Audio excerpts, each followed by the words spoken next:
माता की महिमा अपरंपार, संकट हरती बारंबार। जो भी निश्चल मन से ध्यावे, उस पर अपनी कृपा बरसावे। जय माता दी।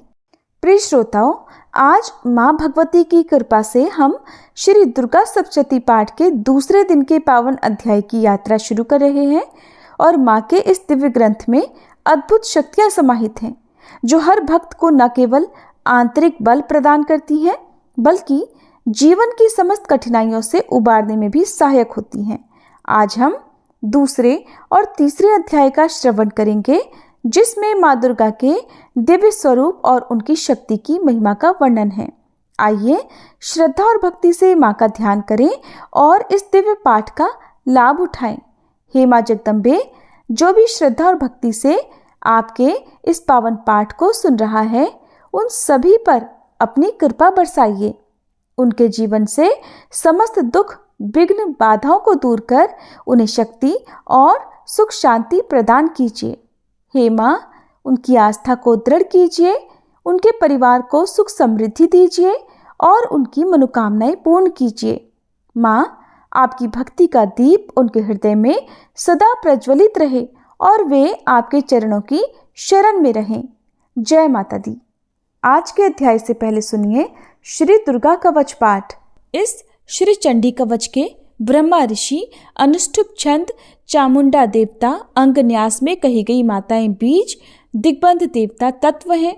श्री जगदम्बा की प्रीति के लिए सप्तशती के पाठांग भूत जप में इसका विनियोग किया जाता है।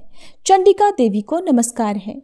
मार्कंडेय जी ने कहा, पितामह, जो इस संसार में परम गोपनीय तथा मनुष्यों की सब प्रकार से रक्षा करने वाला है और जो अब तक आपने दूसरे किसी के सामने प्रकट नहीं किया हो, ऐसा कोई साधन मुझे बताइए।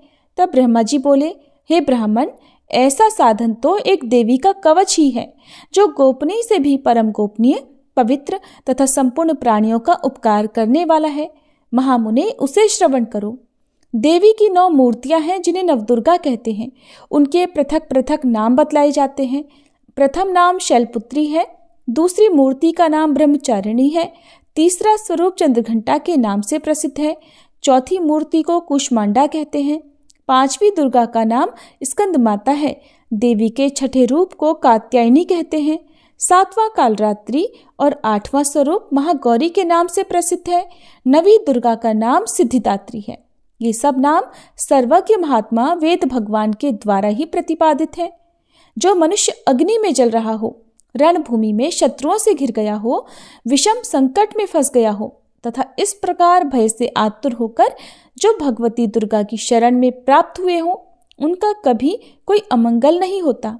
युद्ध के समय संकट में पड़ने पर भी उनके ऊपर कोई विपत्ति नहीं दिखाई देती। उन्हें शोक, दुख और भय की प्राप्ति नहीं होती। जिन्होंने भक्तिपूर्वक देवी का स्मरण किया है, उनका निश्चय ही अभ्युदय होता है। देवेश्वरी, जो तुम्हारा चिंतन करते हैं, उनकी तुम निस्संदेह रक्षा करती हो। चामुंडा देवी प्रेत पर आरूढ़ होती हैं, वाराही भैंसे पर सवार होती हैं, ऐन्द्री का वाहन ऐरावत हाथी है, वैष्णवी देवी गरुड़ पर ही आसन जमाती हैं, माहेश्वरी वृषभ पर आरूढ़ होती हैं, कौमारी का वाहन मयूर है। भगवान विष्णु की प्रेतमा लक्ष्मी देवी कमल के आसन पर विराजमान है और हाथों में कमल धारण किए हुए हैं। वृषभ पर आरूढ़ ईश्वरी देवी ने श्वेत रूप धारण कर रखा है। ब्राह्मी देवी हंस पर बैठी हुई है और सब प्रकार के आभूषणों से विभूषित है। इस प्रकार ये सभी माताएं सब प्रकार की योग शक्तियों से संपन्न है। इनके सिवा और भी बहुत सी देवियां हैं, जो अनेक प्रकार के आभूषणों की शोभा से युक्त और नाना प्रकार के रत्नों से सुशोभित हैं। ये संपूर्ण देवियां क्रोध में भरी हुई हैं और भक्तों की रक्षा के लिए रथ पर बैठी दिखाई देती हैं। ये शंख, चक्र, गदा, शक्ति, हल और मूसल, खेटक और तोमर, परशु तथा पाश, कुंत और त्रिशूल और उत्तम शारंग धनुष आदि अस्त्र शस्त्र अपने हाथों में धारण करती हैं। दैत्यों के शरीर का नाश करना, भक्तों को अभयदान देना और देवताओं का कल्याण करना, यही उनके शस्त्र धारण का उद्देश्य है। कवच आरंभ करने के बाद पहले इस प्रकार प्रार्थना करनी चाहिए कि महान रौद्र रूप, अत्यंत घोर पराक्रम, महान बल और महान उत्साह वाली देवी, आप महान भय का नाश करने वाली हो, आपको नमस्कार है। आपकी ओर देखना भी कठिन है। शत्रुओं का भय बढ़ाने वाली जगदम्बिके, मेरी रक्षा करो। पूर्व दिशा में ऐन्द्रिय इंद्र शक्ति मेरी रक्षा करे। अग्निकोण में अग्नि शक्ति, दक्षिण दिशा में वाराही और नैऋत्य कोण में खड्गधारिणी मेरी रक्षा करे। पश्चिम दिशा में वारुणी और वायव्य कोण में मृग पर सवारी करने वाली देवी मेरी रक्षा करें। उत्तर दिशा में कौमारी और ईशान कोण में शूलधारिणी देवी रक्षा करें। ब्रह्माणी, आप ऊपर की ओर से मेरी रक्षा करो और वैष्णवी देवी नीचे की ओर से मेरी रक्षा करे। इसी प्रकार शव को अपना वाहन बनाने वाली चामुंडा देवी 10 दिशाओं में मेरी रक्षा करे। जया आगे से और विजया पीछे की ओर से मेरी रक्षा करे। वाम भाग में अजिता और दक्षिण भाग में अपराजिता रक्षा करे। उद्योतनी शिखा की रक्षा करे। उमा मेरे मस्तक पर विराजमान होकर रक्षा करे। ललाट में मालाधारी रक्षा करे और यशस्विनी देवी मेरी भौहों का संरक्षण करे। भौहों के मध्य भाग में त्रिनेत्रा और नथनों की यमघंटा देवी रक्षा करे। दोनों नेत्रों के मध्य भाग में शंखिनी और कानों में द्वारवासिनी रक्षा करे।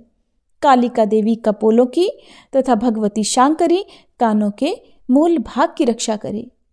नासिका में सुगंधा और ऊपर के ओठ में चर्चिका देवी रक्षा करे। नीचे के ओठ में अमृत कला और जिह्वा में सरस्वती देवी रक्षा करे। कौमारी दांतों की और चंडिका कंठ प्रदेश की रक्षा करे। चित्रघंटा गले की घाटी की और महामाया तालु में रहकर रक्षा करे। कामाक्षी ठोड़ी की और सर्वमंगला मेरी वाणी की रक्षा करे। भद्रकाली ग्रीवा में और धनुर्धरी पृष्ठवंश अर्थात मेरुदंड में रहकर रक्षा करे। कंठ के बाहरी भाग में नीलग्रीवा और कंठ की नली में नलकूबरी रक्षा करे। दोनों कंधों में खड्गिनी और मेरी दोनों भुजाओं की वज्रधारिणी रक्षा करे। दोनों हाथों में दंडनी और अंगुलियों में अंबिका रक्षा करे। शूलेश्वरी नखों की रक्षा करे। कुलेश्वरी कुक्षी अर्थात पेट में रहकर रक्षा करे। महादेवी दोनों स्तनों की और शोक विनाशिनी देवी मन की रक्षा करे। ललिता देवी हृदय में और शूलधारिणी उदर में रहकर रक्षा करे। नाभि में कामिनी और गुह्य भाग की गुह्येश्वरी रक्षा करे। पूतना और कामिका लिंग की और महिषवाहिनी गुदा की रक्षा करे। भगवती कटिक भाग में और विंध्यवासिनी घुटनों की रक्षा करे। संपूर्ण कामनाओं को देने वाली महाबला देवी दोनों पिंडलियों की रक्षा करे। नरसिम्ही देवी घुट्टियों की और तेजसी देवी दोनों चरणों के पृष्ठभाग की रक्षा करे। श्री देवी पैरों की अंगुलियों में और तलवासिनी पैरों के तलुओं में रहकर रक्षा करे। अपनी दाढ़ों के कारण भयंकर दिखाई देने वाली दृष्टा कराली देवी नखों की और ऊर्ध्वकेशिनी देवी केशों की रक्षा करे। रोमावलियों के छिद्रों में कौबेरी और त्वचा की वागीश्वरी देवी रक्षा करे। पार्वती देवी रक्त मज्जा वसा मांस हड्डी और मेद की रक्षा करे। आंतों की कालरात्रि और पित्त की मुकुटेश्वरी रक्षा करे। मूलाधार आदि कमल कोशों में पद्मावती देवी और कफ में चूड़ामणि देवी स्थित होकर रक्षा करे। नख के तेज की ज्वालामुखी रक्षा करे। जिसका किसी भी अस्त्र से भेदन नहीं हो सकता, वह अभेद्या देवी शरीर की समस्त संधियों में रहकर रक्षा करे। ब्रह्माणी, आप मेरे वीर्य की रक्षा करें। छत्रेश्वरी छाया की तथा धर्मधारिणी देवी मेरे अहंकार, मन और बुद्धि की रक्षा करें। हाथ में वज्र धारण करने वाली वज्रहस्ता देवी मेरे प्राण, अपान, व्यान, उदान और समान वायु की रक्षा करे। कल्याण से शोभित होने वाली भगवती कल्याण शोभना मेरे प्राणों की रक्षा करे। रस, रूप, गंध, शब्द और स्पर्श इन विषयों का अनुभव करते समय योगिनी देवी रक्षा करे तथा सत्वगुण, तमोगुण और रजोगुण की रक्षा सदा नारायणी देवी करे। वाराही आयु की रक्षा करे, वैष्णवी धर्म की रक्षा करे और चक्रिणी अर्थात चक्र धारण करने वाली देवी यश, कीर्ति, लक्ष्मी, धन तथा विद्या की रक्षा करे। इंद्राणी, आप मेरे गोत्र की रक्षा करें।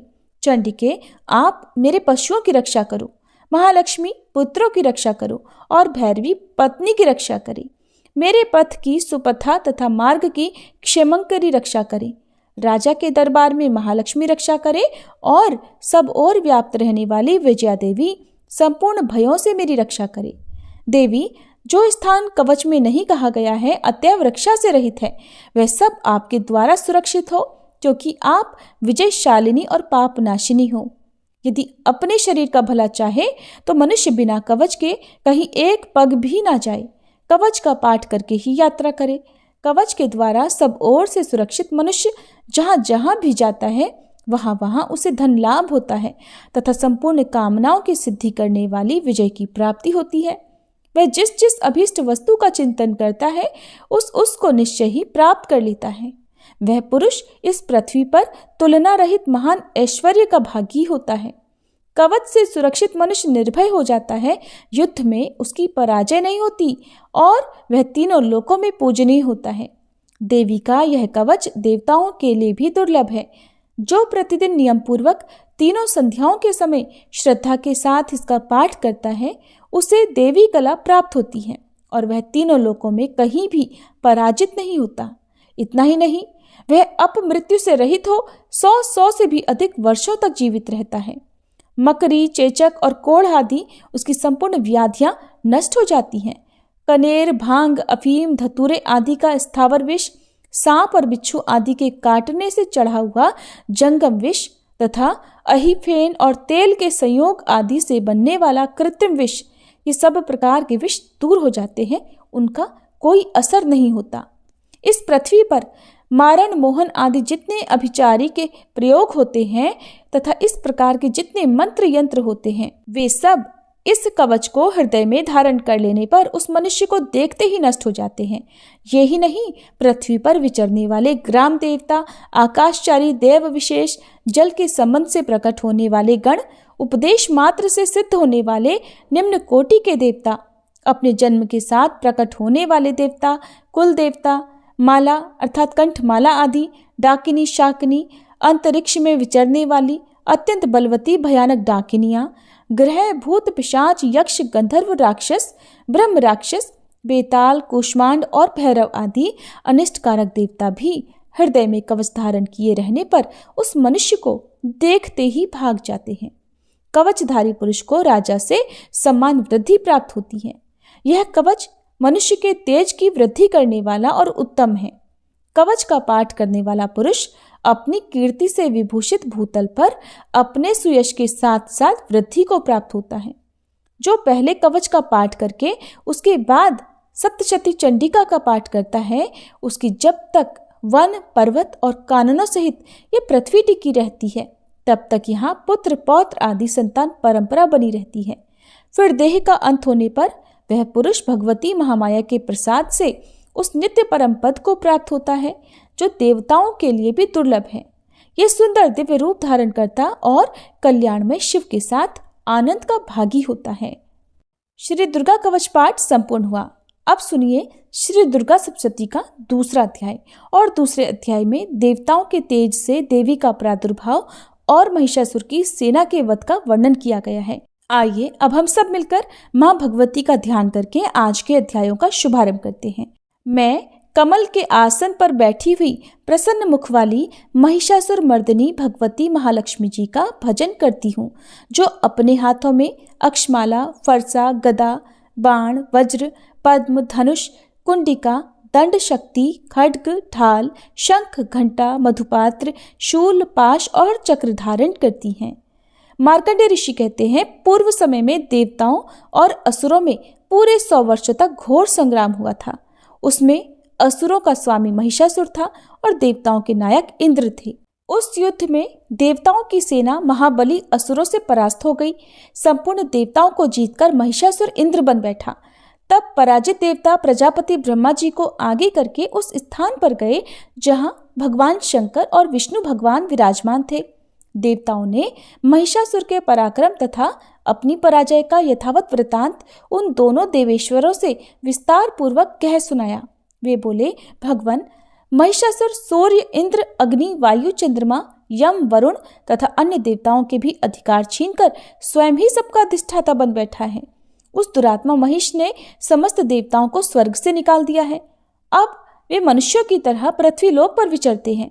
दैत्यों की ये सारी करतूत हमने आप लोगों से कह सुनाई। अब हम आपकी ही शरण में आए हैं, उसके वध का कोई उपाय सोचिए। इस प्रकार देवताओं के वचन सुनकर भगवान विष्णु और शिव ने दैत्यों पर बड़ा क्रोध किया। उनकी भौहें तन गई और मुंह टेढ़ा हो गया। तब अत्यंत कोप में भरे हुए चक्रपाणी श्री विष्णु के मुख से एक महान तेज प्रकट हुआ। इसी प्रकार श्री ब्रह्मा, शंकर तथा इंद्र आदि अन्यान्य देवताओं के शरीर से भी बड़ा भारी तेज निकला। वह सब मिलकर एक हो गया। महान तेज का वह पुंज जाज्वल्यमान पर्वत सा जान पड़ा।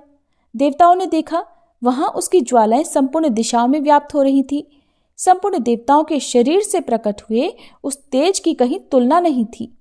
एकत्रित होने पर वह एक नारी के रूप में परिणत हो गया और अपने प्रकाश से तीनों लोकों में व्याप्त जान पड़ा। भगवान शंकर का जो तेज था, उससे उस देवी का मुख प्रकट हुआ। यमराज जी के तेज से उसके सिर में बाल निकल आए। श्री विष्णु भगवान के तेज से उसकी भुजाएं उत्पन्न हुई।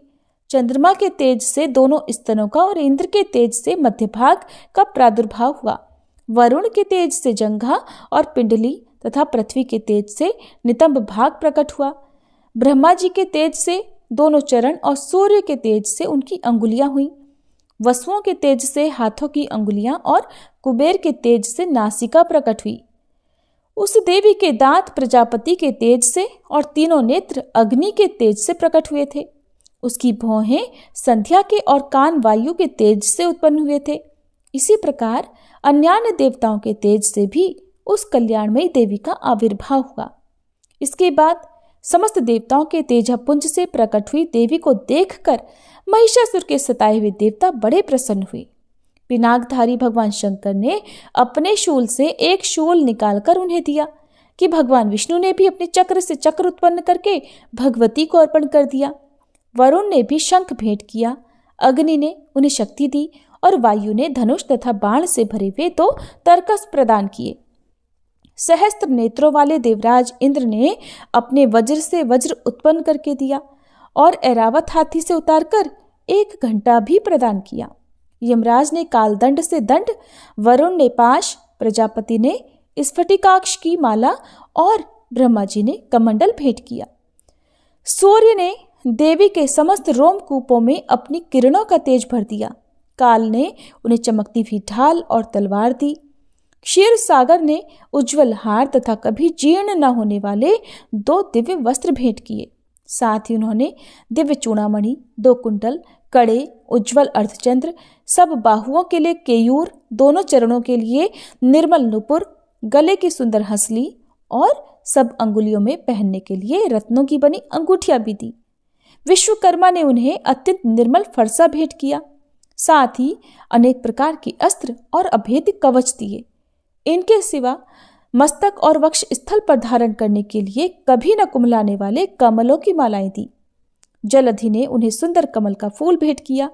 हिमालय ने सवारी के लिए सिंह तथा तरह तरह के रत्न समर्पित किए। धनाध्यक्ष कुबेर ने मधु से भरा पान पात्र और संपूर्ण नागों के राजा शेष ने, जो इस पृथ्वी को धारण करते हैं, उन्हें बहुमूल्य मणियों से विभूषित नागहार भेंट किया।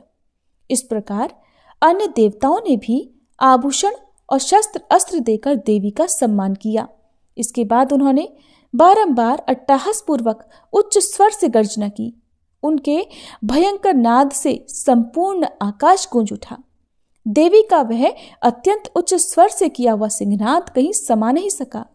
आकाश उसके सामने लघु प्रतीत होने लगा। उससे बड़े जोर की प्रतिध्वनि हुई, जिससे संपूर्ण विश्व में हलचल मच गई और समुद्र कांप उठे, पृथ्वी डोलने लगी और समस्त पर्वत हिलने लगे। उस समय देवताओं ने अत्यंत प्रसन्नता के साथ सिंह वाहिनी भवानी से कहा, देवी आपकी जय हो। साथ ही महर्षियों ने भक्ति भाव से विनम्र होकर उनका स्तवन किया। संपूर्ण त्रिलोकी को शोभग्रस्त देखकर दैत्यगण अपनी समस्त सेना को कवच आदि से सुसज्जित कर हाथों में हथियार लेकर सहसा उठकर खड़े हो गए। उस समय महिषासुर ने बड़े क्रोध में आकर कहा, आह, ये क्या हो रहा है? फिर वह संपूर्ण असुरों से घिरकर उस सिंहनाद की ओर लक्ष्य करके दौड़ा और आगे पहुंचकर उसने देवी को देखा, जो अपनी प्रभा से तीनों लोकों को प्रकाशित कर रही थी। उनके चरणों के भार से पृथ्वी दबी जा रही थी। माथे के मुकुट से आकाश में रेखा सी खींच रही थी और वे अपने धनुष की टंकार से 7 पातालों को क्षुब्ध किए देती थी। देवी अपनी हजारों भुजाओं से संपूर्ण दिशाओं को आच्छादित करके खड़ी थी। इसके बाद उनके साथ दैत्यों का युद्ध छिड़ गया। नाना प्रकार के अस्त्र शस्त्रों के प्रहार से संपूर्ण दिशाएं उद्भासित होने लगी। चिक्षुर नामक महान असुर महिषासुर का सेनानायक था। वह देवी के साथ युद्ध करने लगा। अन्य दैत्यों की चतुरंगड़ी सेना साथ लेकर चामर भी लड़ने लगा। 60,000 रथियों के साथ आकर उदग्र नामक महादैत्य ने लोहा लिया। 1 करोड़ रथियों को साथ लेकर महाहनु नामक दैत्य युद्ध करने लगा, जिसके रोए तलवार के समान तीखे थे। वह असीलोमा नाम का महादैत्य 5 करोड़ रथी सैनिकों सहित युद्ध में आ डटा। 60 लाख रथियों से घिरा हुआ बाष्कल नामक दैत्य भी उस युद्ध भूमि में लड़ने लगा। परिवारित नामक राक्षस हाथी सवार और घुड़सवारों के अनेकों दल तथा 1 करोड़ रथियों की सेना लेकर युद्ध करने लगा। विडाल नामक दैत्य 5 अरब रथियों से घिरकर लोहा लेने लगा। इनके अतिरिक्त और भी हजारों महादैत्य रथ, हाथी और घोड़ों की सेना साथ लेकर वहां देवी के साथ युद्ध करने लगे। स्वयं महिषासुर उस रणभूमि में कोटि कोटि सहस्त्र रथ, हाथी और घोड़ों की सेना से घिरा हुआ खड़ा था। वे दैत्य देवी के साथ तोमर, भिंदीपाल, शक्ति, मूसल, खड्ग, परशु और पट्टिश आदि अस्त्र शस्त्रों का प्रहार करते हुए युद्ध कर रहे थे। कुछ दैत्यों ने उन पर शक्ति का प्रहार किया, कुछ लोगों ने पाश फेंके और कुछ दूसरे दैत्यों ने खड्ग प्रहार करके देवी को मार डालने का उद्योग किया। देवी ने भी क्रोध में भरकर खेल खेल में ही अपने अस्त्र शस्त्रों की वर्षा करके दैत्यों के वे समस्त अस्त्र शस्त्र काट डाले। उनके मुख पर परिश्रम या थकावट का रंच मात्र भी चिन्ह नहीं था। देवता और ऋषि उनकी स्तुति करते थे और वे भगवती परमेश्वरी दैत्यों के शरीरों पर अस्त्र शस्त्रों की वर्षा करती रही। देवी का वाहन सिंह भी क्रोध में भरकर गर्दन के बालों को हिलाता हुआ असुरों की सेना में इस प्रकार विचरने लगा मानो वनों में दावानल फैल रहा हो। रणभूमि में दैत्यों के साथ युद्ध करती हुई अंबिका देवी ने जितने निश्वास छोड़े वे सभी तत्काल सैकड़ों हजारों गणों के रूप में प्रकट हो गए और परशु, भिंदीपाल, खड्ग तथा पट्टिश आदि अस्त्रों द्वारा असुरों का सामना करने लगे। देवी की शक्ति से बढ़े हुए वे गण असुरों का नाश करते हुए नगाड़ा और शंख आदि बाजे बजाने लगे। उस संग्राम महोत्सव में कितने ही गण मृदंग बजा रहे थे। इसके बाद देवी ने त्रिशूल से, गदा से, शक्ति की वर्षा से और खड्ग आदि से सैकड़ों महादैत्यों का संहार कर डाला। कितनों को घंटे के भयंकर नाद से मूर्छित करके मार गिराया। बहुत तेरे दैत्यों को पाश से बांधकर धरती पर घसीटा। कितने ही दैत्य उनकी तीखी तलवार की मार से 2-2 टुकड़े हो गए। कितने ही गदा की चोट से घायल होकर धरती पर सो गए। कितने ही मूसल की मार से अत्यंत आहत होकर रक्त वमन करने लगे। कुछ दैत्य शूल से छाती फट जाने के कारण पृथ्वी पर ढेर हो गए। उस रणांगण में बाण समूहों की वृष्टि से कितने ही असुरों की कमर टूट गई। बाज की तरह झपटने वाले देव पीड़क दैत्यगण अपने प्राणों से हाथ धोने लगे। किन्हीं की बाहें छिन्न भिन्न हो गई, कितनों की गर्दनें कट गई। कितने ही दैत्यों के मस्तक कट कट कर गिरने लगे। कुछ लोगों के शरीर मध्य भाग में ही विदीर्ण हो गए। कितने ही महादैत्य जांघें कट जाने से पृथ्वी पर गिर पड़े। कितनों को ही देवी ने 1 बाह, 1 पैर और 1 नेत्र वाले करके 2 टुकड़ों में चीर डाला। कितने ही दैत्य मस्तक कट जाने पर भी गिरकर उठ जाते और फिर केवल धड़ के ही रूप में अच्छे अच्छे हथियार हाथ में लेकर देवी के साथ युद्ध करने लगते। दूसरे कबंध युद्ध के बाजों की लय पर नाचते थे। कितने ही बिना सिर के धड़ हाथों में खड्ग, शक्ति और इष्टि लिए दौड़ते थे और दूसरे महादैत्य ठहरो ठहरो ये कहते हुए देवी को युद्ध के लिए ललकारते थे। जहां वह घोर संग्राम हुआ था वहां की धरती देवी के गिराए हुए रथ, हाथी, घोड़े और असुरों की लाशों से ऐसी पट गई थी कि वहां चलना फिरना असंभव हो गया था। दैत्यों की सेना में हाथी, घोड़े और असुरों के शरीरों से इतनी अधिक मात्रा में रक्तपात हुआ था कि थोड़ी ही देर में वहां खून की बड़ी बड़ी नदियां बहने लगी। जगदम्बा ने असुरों की विशाल सेना को क्षण भर में ही नष्ट कर दिया, ठीक उसी तरह जैसे तिनके और काठ के भारी ढेर को अग्नि कुछ ही क्षणों में भस्म कर देती है। और वह सिंह भी गर्दन के बालों को हिला हिलाकर जोर जोर से गर्जना करता हुआ दैत्यों के शरीर से मानो उनके प्राण चुन लेता था। वहां देवी के गणों ने भी उन महादैत्यों के साथ ऐसा युद्ध किया जिससे आकाश में खड़े हुए देवतागण उन पर बहुत संतुष्ट हुए और फूल बरसाने लगे। इस प्रकार श्री मार्कंडेय पुराण में सावर्णिक मनवंतर की कथा के अंतर्गत देवी महात्म्य में महिषासुर की सेना का वध नामक दूसरा अध्याय पूर्ण हुआ। अब सुनिए तीसरा अध्याय, जिसमें सेनापतियों सहित महिषासुर के वध का वर्णन किया गया है। सबसे पहले हम सभी मिलकर माँ जगदम्बा का ध्यान करते हैं। जगदम्बा के श्री अंगों की कांति उदय काल के सहस्त्रों सूर्यों के समान है। वे लाल रंग की रेशमी साड़ी पहने हुए हैं। उनके गले में मुंडमाला शोभा पा रही है। दोनों स्तनों पर रक्त चंदन का लेप लगा है। वे अपने कर कमलों में जप मालिका, विद्या और अभय तथा वर नामक मुद्राएं धारण किए हुए हैं। तीनों नेत्रों से सुशोभित मुखारविंद की बड़ी शोभा हो रही है। उनके मस्तक पर चंद्रमा के साथ ही रत्नमय मुकुट बंधा है और वे कमल के आसन पर विराजमान है। ऐसी देवी को मैं भक्ति पूर्वक प्रणाम करती हूँ। मार्कंडेय ऋषि कहते हैं, दैत्यों की सेना को इस प्रकार तहस नहस होती देख महादैत्य सेनापति चिक्षुर क्रोध में भरकर अंबिका देवी से युद्ध के लिए आगे बढ़ा। वह असुर रणभूमि में देवी के ऊपर इस प्रकार बाणों की वर्षा करने लगा जैसे बादल मेरुगिरी के शिखर पर पानी की धार बरसा रहा हो। तब देवी ने अपने बाणों से उसके बाण समूह को अनायास ही काटकर उसके घोड़ों और सारथी को भी मार डाला।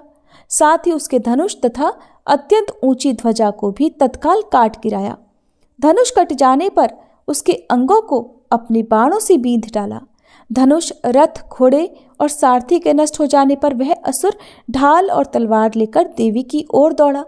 उसने तीखी धार वाली तलवार से सिंह के मस्तक पर चोट करके देवी की भी बाईं भुजा में बड़े वेग से प्रहार किया। राजन, देवी की बाह पर पहुंचते ही वह तलवार टूट गई। फिर तो क्रोध से लाल आंखें करके उस राक्षस ने शूल हाथ में लिया और उसे उस महादैत्य ने भगवती भद्रकाली के ऊपर चलाया। वह शूल आकाश से गिरते हुए सूर्यमंडल की भांति अपने तेज से प्रज्वलित हो उठा। उस शूल को अपनी ओर आते देख देवी ने भी शूल का प्रहार किया। उससे राक्षस के शूल के सैकड़ों टुकड़े हो गए। साथ ही महादैत्य चिक्षुर की भी धज्जियां उड़ गईं और वह प्राणों से हाथ धो बैठा। महिषासुर के सेनापति उस महापराक्रमी चिक्षुर के मारे जाने पर देवताओं को पीड़ा देने वाला चामर हाथी पर चढ़कर आया। उसने देवी के ऊपर शक्ति का प्रहार किया, किंतु जगदम्बा ने उसे अपने हुंकार से ही आहत और निष्प्रभ करके तत्काल पृथ्वी पर गिरा दिया। शक्ति टूटकर गिरी हुई देख चामर को बड़ा क्रोध हुआ।